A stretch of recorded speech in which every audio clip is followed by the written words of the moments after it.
अत्याचारी। बेटा हमार रोए बिटिया हमार हो, माई और दादा के हालत बेकार हो।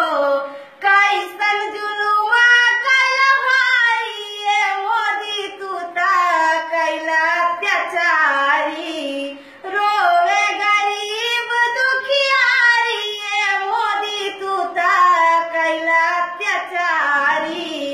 नोट लेके घूमी गाली मिले ना अनाज हो, भूखे पेट सुतल बाटे पूरा परिवार हो।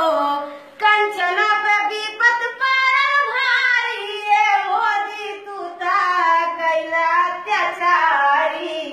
रोवे गरीब दुखियारी ये मोदी तू ता कैला अत्याचारी।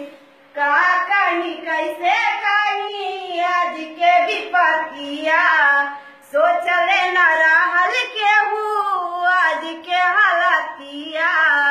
बैंक के चक्कर कटली भारी ये मोदी तू ता कैला अत्याचारी। रोवे गरीब दुखियारी ये मोदी तू ता कैला अत्याचारी। बेटी के बियाह रहल कट गइल बियाहवा, डोली कहार नहीं आइल दुआरवा। पियावा कमा के थकी हारी ये मोदी तू ता कैला अत्याचारी। रोवे गरीब दुखियारी ये मोदी तू ता कैला अत्याचारी।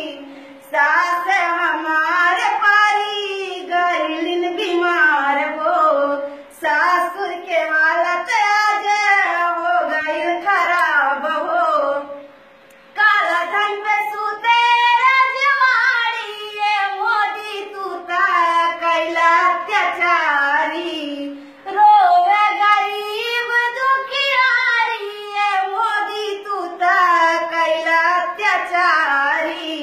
माई रोवा दादा रोवा रोवा परिवार हो, वादा कैले रहला तू ता कह देबा आजाद हो। अंकिता के बिनती हजारी ये मोदी तू ता कैला अत्याचारी। रोवे गरीब दुखियारी ये मोदी तू ता कैला अत्याचारी।